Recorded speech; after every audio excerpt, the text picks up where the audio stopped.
तो कहानी की शुरुआत अमेरिका के प्रजनन कैरेंडिरो से होती है, जहां कुछ प्रिजनर्स आपस में लड़ाई कर रहे हैं। इन सभी के बीच लूला नाम का एक कैदी डैगर नाम के दूसरे कैदी को मारने की कोशिश कर रहा है कि तभी वहां पर जेल का कुक इब्नी आता है, जो सभी को शांत रहने के लिए कहता है, पर कोई उसकी बात नहीं सुनता। और उसी वक्त वहां डॉक्टर ड्राजियो वेरेला आ जाते हैं। वह उस वक्त पहली बार उस जगह पर आए थे और उन्हें देखकर इब्नी काफी शर्मिंदगी की महसूस करता है, क्योंकि इस प्रजन की देखरेख वही करता है और इस तरह का माहौल काफी शर्मनाक था। खैर, लूला भी अब गुस्से में पागल था और उसका कहना था कि डैगर ने उसके पिता की जान उसके सामने ली है और आखिर वह उसे कैसे जाने दे। पर तभी डैगर कहता है कि वो यही डिजर्व करता था और उसकी इस तरह की बातों से लूला का दिमाग और ज्यादा खराब हो जाता है। अब यह सब देखकर डैगर कहता है कि उसने तो एक औरत को उसके जालिम पति से बचाया था, पर इस बात पर लूला तो बिल्कुल भी विश्वास नहीं होता। तो डैगर उसे एक राज बताता है कि उसके पिता को मारने के लिए उसकी मां ने ही उसे पैसे दिए थे। अब यह सब सुनकर तो लूला के पैरों तले जमीन खिसक जाती है, क्योंकि उसने कभी यह सोचा नहीं था। तो डैगर बोलता है कि इस तरह उसने एक नहीं ना जाने कितने लोगों को मारा है। अब उन दोनों की बातें सुनने के बाद यह बनी दोनों को पनिशमेंट के तौर पर अंडरगारमेंट में उन्हें बाहर बुलाता है, जिसके बाद वह एक दूसरे से माफी मांग लेते हैं। इसके बाद ही बनी उन सभी को किचन की नाइफ वापस करने के लिए कहता है कि अगर 3 गिने तक किसी ने उसके नाइफ को वापस नहीं दिया तो वह रोज उनमें से एक को मार देगा। इसके बाद 3 गिनते ही नाइफ को उसके सामने सब फेंक देते हैं। इसके बाद डॉक्टर बाकी के जेल को देखने के लिए जाता है। आगे वह उन लोगों से मिलता है जो कि रेप और उस तरह के बड़े बड़े क्राइम के लिए वहां पर आए थे और इस वजह से उन लोगों को एक काले रूम में बंद करके रखा गया था। पर डॉक्टर उन्हें बाहर आकर हवा खाने के लिए कहता है, लेकिन कोई भी बात उनकी नहीं सुनता। इसके बाद वह सभी जगह को एक्सप्लोर करता है, जहां कुछ प्रिजनर्स खाना खा रहे होते हैं और कुछ अपनी जगह की सफाई कर रहे होते हैं। असल में डॉक्टर वहां पर HIV के इन्फेक्शन को चेक करने के लिए आए थे और तभी उन्हें एक आदमी दिखता है जो कि खून की उल्टियां कर रहा है। उससे एक को मार देगा। इसके बाद 3 गिनते ही नाइफ को उसके सामने सब फेंक देते हैं। इसके बाद डॉक्टर बाकी के जेल को देखने के लिए जाता है। आगे वह उन लोगों से मिलता है जो कि रेप से देखते ही वह उसे आइसोलेट करने के लिए कहते हैं, क्योंकि वह TB का पेशेंट था। पर ठीक से एक को मार देगा। इसके बाद 3 गिनते ही नाइफ को उसके सामने सब फेंक देते हैं। इसके बाद डॉक्टर बाकी के जेल को देखने के लिए जाता है। आगे वह उन लोगों से मिलता है जो कि रेप और उस तरह के बड़े बड़े क्राइम के लिए वहां पर आए थे और इस वजह से उन लोगों को एक काले रूम में बंद करके रखा गया था। पर डॉक्टर उन्हें बाहर आकर हवा खाने के लिए कहता है, लेकिन कोई भी बात उनकी नहीं सुनता। इसके बाद वह सभी जगह को एक्सप्लोर करता है, जहां कुछ प्रिजनर्स खाना खा रहे होते हैं और कुछ अपनी जगह की सफाई कर रहे होते हैं। असल में डॉक्टर वहां पर HIV के इन्फेक्शन को चेक करने के लिए आए थे और तभी उन्हें एक आदमी दिखता है जो कि खून की उल्टियां कर रहा है। उसे देखते ही वह उसे आइसोलेट करने के लिए कहते हैं, क्योंकि वह TB का पेशेंट था। पर यह सुनते ही ये सभी कहते हैं कि उसे आइसोलेट करेगा कहां, क्योंकि जेल में तो इतनी जगह ही नहीं है। खैर, अब डॉक्टर कुछ और प्रिजनर्स को टेस्टिंग के लिए बुलाते हैं, जिनमें यह सुनते ही यह सभी कहते हैं कि उसे आइसोलेट करेगा कहां, क्योंकि जेल में तो इतनी जगह ही नहीं है। खैर, अब डॉक्टर कुछ और प्रिजनर्स को टेस्टिंग के लिए बुलाते हैं, जिनमें थोड़े सिम्टम्स आ रहे थे। जहां सबसे पहले बियर्ड नाम का एक आदमी उनके पास आता है। डॉक्टर उसे पूछता है क्या वह जेल में किसी के साथ इंटीमेट हुआ है, जिस पर वह पहले तो मना करता है, लेकिन जब उसके हाथ पर आए निशान के बारे में पूछता है तो वह सिम्टम्स आ रहे थे। जहां सबसे पहले बियर्ड नाम का एक आदमी उनके पास आता है। डॉक्टर उसे पूछता है क्या वह जेल में किसी के साथ इंटीमेट हुआ है, जिस पर वह पहले तो मना करता है, लेकिन जब उसके हाथ पर आए निशान के बारे में पूछता है तो वह उस तरह के बड़े बड़े क्राइम के लिए वहां पर आए थे और इस वजह से उन लोगों को एक काले रूम में बंद करके रखा गया था।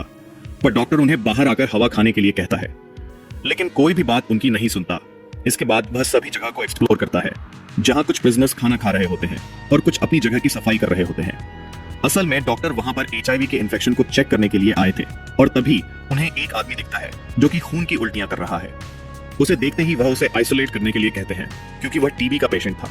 पर ये को बताता है कि जिसको इबोनी ने मारा है उसके भाई ने उन दोनों के खिलाफ पुलिस कंप्लेन कर दी है और इसकी वजह से आज वह यह सब हो रहा है।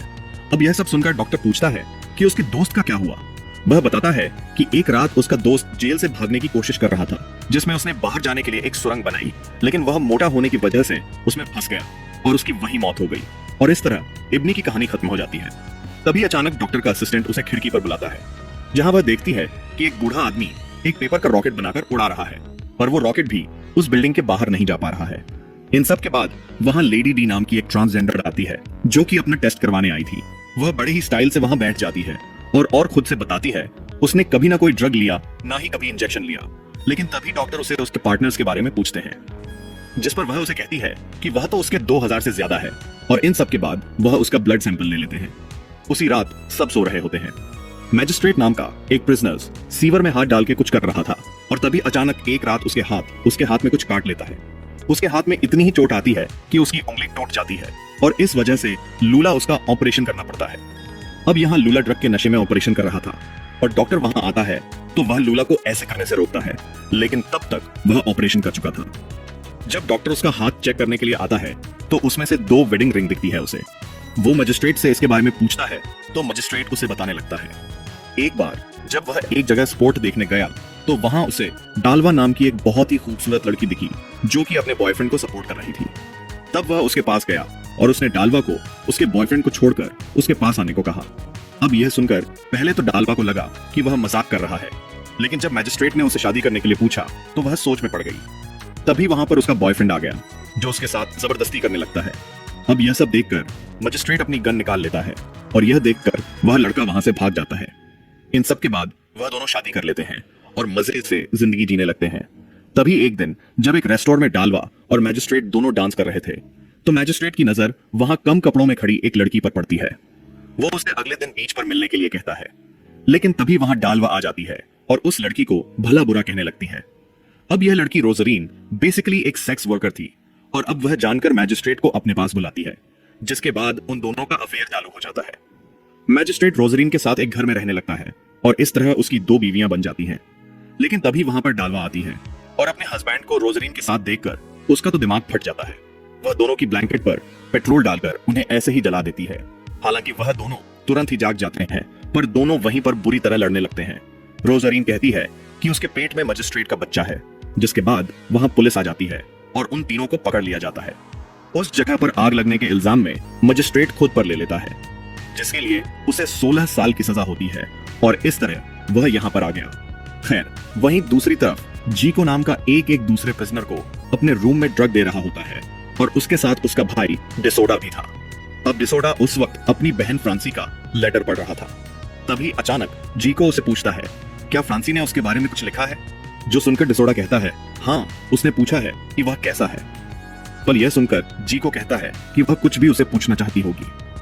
पुलिस साहब पर डिसोडा कहता है कि अगर उसे पता होता कि उसने क्या किया है तो वह यह भी ना पूछती। अब यह सब सुनकर जीको काफी गुस्सा होता है और वह गुस्से में खून से मिला हुआ पानी पी लेता है। खैर, डॉक्टर और भी दूसरे पेशेंट को देखने के लिए जाते हैं जिनकी हालत काफी खराब थी और उनकी इस हालत का जिम्मेदार उनका खराब रहन सहन था। अब डॉक्टर सभी को देख रहे होते हैं कि तभी एक पेशेंट जिसकी हालत काफी खराब थी वह उनसे बाहर ले जाने के लिए कहता है, पर वह रेप के अंदर सजा काट रहा था। इस वजह से डॉक्टर उसके लिए कुछ भी नहीं कर सकता। तभी अचानक लूला वहां भागते हुए आता है और डॉक्टर को साथ चलने के लिए कहता है, क्योंकि जीको अचानक बेहोश हो गया है। जब डिसोडो और बाकी लोग उसे ला रहे थे तब तक वह होश में आ जाता है। इसके बाद वो डिसोडो अपनी कहानी बताने लगता है। असल में बचपन में एक दिन अचानक जीको की माँ उसे छोड़ के चली गई और तब डिसोडो और उसकी बहन फ्रांसी उसके साथ थे, जिसके बाद वो लोग उसे अपने घर ले जाते हैं और इस तरह वो तीनों साथ साथ बड़े होते हैं। जब वो तीनों साथ एक लेक में नहा रहे थे तभी अचानक डिसोडो को डूबने लगता है कि तभी जीको ने उसकी जान बचा ली और यह सब सुनकर डॉक्टर पूछता है, आखिर डिसोडो वहां कैसे आया?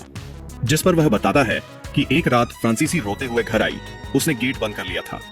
यह देखकर जब डिसोडो ने उससे बात किया तो उसने बताया कि 2 लड़कों ने उसे बुरी तरह मारा और उसका रेप भी किया। अब यह सब सुनकर डिसोडो को काफी गुस्सा आता है। वह उन लड़कों की रिपोर्ट पुलिस स्टेशन में करवा देता है। लेकिन कुछ दिनों बाद वह जीको से मिलने के लिए जाता है और जब वह जीको को सारी बातें बताता है तो जीको पुलिस के पास जाने के लिए गुस्सा करने लगता है, क्योंकि पुलिस कुछ भी नहीं करती। लेकिन आखिर में डिसडो सेल्फ डिफेंस के लिए उसे गन मांगता है, जिसके बाद वह वहां से चला जाता है। अब कुछ दिनों बाद जब वह घर वापस आ रहा होता है तो अचानक वह 2 लड़के उसे मिल जाते हैं। वो उसे परेशान करने लगते हैं और जब वह फ्रांसीसी के बारे में बात करते हैं तो उसे बहुत गुस्सा आता है और वो गन निकालकर उन्हें जान से मार देता है। वह दोनों लड़के वहां से भागते हैं पर जिस पर डीसू उनमें से एक का पीछा करता है और कुछ ही देर में उसे मार देता है और इस तरह उस लड़के को मारने की वजह से वह यहां तक पहुंच गया। इसके बाद वह रुआसी आवाज में डॉक्टर को बताता है जब वह बाहर निकलेगा तब उसकी उम्र 48 साल की हो जाएगी और इन सब की वजह से उसकी पूरी जिंदगी जेल में ही कटेगी। इसके बाद वह जीको के ऊपर ड्रग लेने के लिए भी काफी गुस्सा करता है। आगे डॉक्टर मीरो से मिलने जाता है जिसे टीबी हो गया है। उसका दोस्त एंटोनियो हर वक्त उसके साथ ही रहता है। अब डॉक्टर उन दोनों से बात कर रहा होता है। वो उन लोगों से भी उसकी स्टोरी पूछता है, जिस पर एंटोनियो बताता है कि वह और मीरो एक समय साथ में चोरियां करते थे और वो अपना प्लान बड़ा सोच समझकर बनाते थे और इस वजह से वह कभी पकड़े नहीं गए। इस वजह से उनके पास बहुत सा पैसा था। लेकिन तभी एक दिन एंटोनियो मीरो को बताता है कि उसकी वाइफ एक पुलिस वाले के साथ मिलकर उसे धोखा दे रही है। पर यह बात मीरो को सहन नहीं होती। वो अपनी पत्नी को लेकर एंटोनिया और उसकी वाइफ से मिलने के लिए जाता है। यहाँ मीरो की पत्नी एंटोनियो को काफी बुरा भला कहती है और अपने हस्बैंड को वहां से ले जाती है।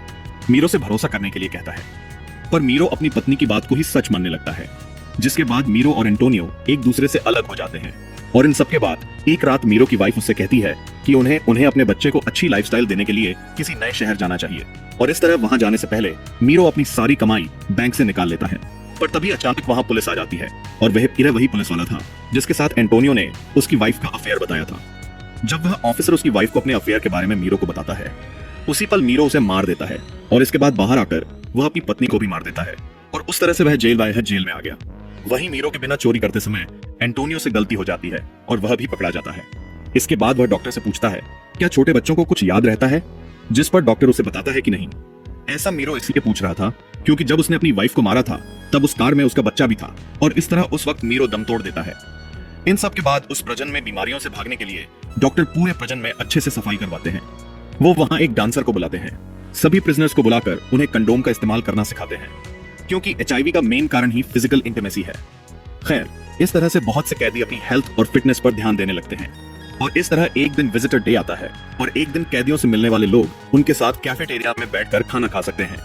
अब उस दिन फ्रांसी अपने दोस्तों के साथ डिसूडो से मिलने के लिए आती है। तभी जीको भी फ्रांसी से मिलने के लिए आता है। यहाँ फ्रांसी जीको को देखकर काफी खुश होती है, लेकिन तभी डिसूडो कुछ बुरा भला कहता है, जो सुनकर जीको वहां से चला जाता है। इसके बाद फ्रांसी उसे मिलने के लिए जाती है, जहां वो उसे पूछता है आखिर उसके साथ वो किसने किया। वहीं दूसरी तरफ मजिस्टो की वाइफ डालवा उससे मिलने के लिए आती है, जिसके साथ वह इंटीमेट हो रहा था कि तभी वहां रोजरीन भी आ जाती है। वह दोनों ही लेडीज उस वक्त अपने बच्चों के साथ वहां पर आई थी। जैसे ही वह एक दूसरे को देखती है, बुरी तरह से गुस्सा होने लगती है और सभी यह नजारा देख रहे थे। मैजिस्ट्रेट बड़ी ही मुश्किल से उन दोनों को शांत कराता है और वह उन्हें आपस में सुलह करने के लिए कहता है।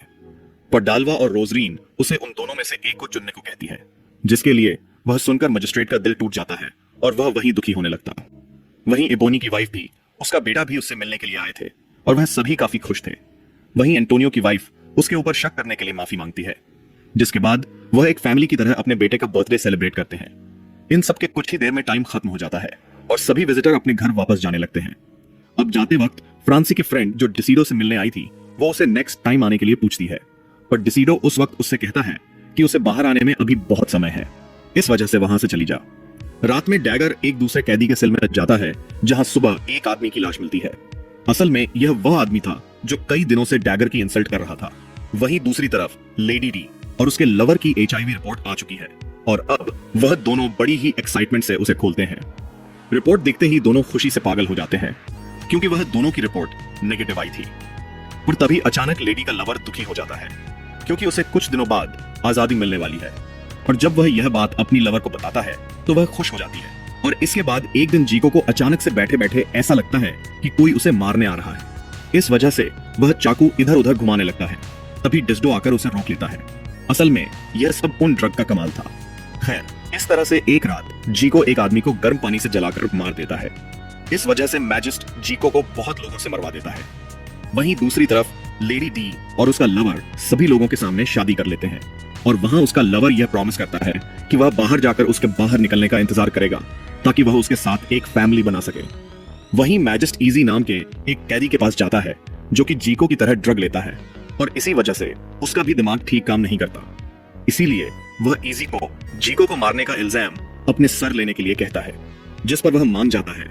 और इस तरह से अगले दिन वह सभी के सामने आता है और चाकू फेंक कर चला जाता है, जिससे यह साबित हो जाता है कि उसी ने जीको को मारा है। इन सब के बाद वह एक रात जीको डैगर के रूम में आता है और यहाँ वो डिसीरो को अपने साथ लेकर आया था। वो अपना सारा खून उसके ऊपर लगाकर गायब हो जाता है और तभी अचानक डैगर की नींद खुल जाती है और वह जाग जाता है। उस दिन के बाद से वह खोया खोया सब तरफ घूमता रहता है। उसे समझ नहीं आ रहा है कि उसके साथ क्या हो रहा है। इसकी वजह से वह डॉक्टर से मिलने के लिए जाता है। वह पहले तो कुछ नहीं कह पाता, फिर डॉक्टर को अपनी कंडीशन बताता है। उसकी बात सुनकर वह उसे कहता है कि उसने जितने लोगों को मारा है अब उसका गिल्ट उसके ऊपर आ रहा है। इसके बाद डैगर उससे पूछता है क्या इसका कोई इलाज है। डॉक्टर यह कहकर चला जाता है कि अगर इसका कुछ इलाज होता तो शायद सभी को चाहिए होता, यह सुनकर डाइगल पागलों की तरह जेल में घूमने लगता है और एक दिन तो वह जीसस की शरण में पहुंच जाता है, जहां वह जीसस के सामने अपना सर झुकाता है और धार्मिक लोगों में शामिल हो जाता है। इन सब के कुछ समय बाद जेल में एक फुटबॉल गेम होता है जिसमें बहुत से प्लेयर खेल रहे थे।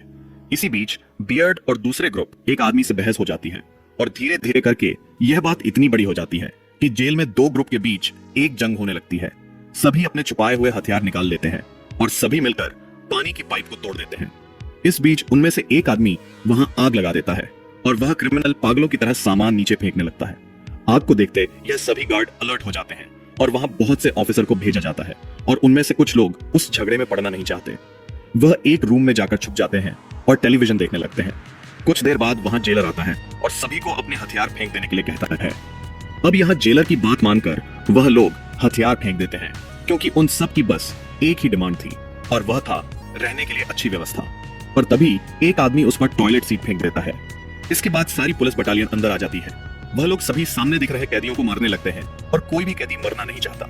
इस वजह से वह लोग अपने सेल में जाकर छुपने की कोशिश करते हैं। इसके बाद वह पुलिस ऑफिसर सभी को ढूंढ देते हैं और जिन लोगों की उस दिन किस्मत बहुत ही अच्छी थी सिर्फ वही जिंदा बचे, बाकी सब के सब मारे गए। और उस दिन उस जेल में 111 कैदी मरे और सब खत्म होने के बाद बचे हुए कैदियों को बिना कपड़ों के अगली सुबह तक बाहर बैठाया गया, जिसके कुछ समय बाद बचे हुए कैदियों को भी दूसरी जगह पर शिफ्ट कर दिया गया और कैर्नरॉक के जेल को हमेशा के लिए बंद कर दिया गया। कैर्डी के जेल में कोई भी पुलिस वाला नहीं मरा, मरे तो सिर्फ कैदी, और वह सिर्फ इसलिए लड़ाई कर रहे थे ताकि उन्हें अच्छी जगह मिल सके। और इस लड़ाई में उनमें से ना जाने कितने लोगों ने अपनी जान गंवा दी। उस दिन से जेल में किसने कैदियों को मारा इस बात का कोई सबूत नहीं है। पर क्या यह सही था? क्या गुनहगारों को सच में अपनी कोई बात कहने का अधिकार नहीं है? क्या सभी कैदी एक जैसे होते हैं? यह बात सोचने वाली है और इसी के साथ यह कहानी यहीं पर खत्म होती है। आपको कहानी कैसी लगी हमें कमेंट करके जरूर बताइएगा। मिलते हैं अगली वीडियो में।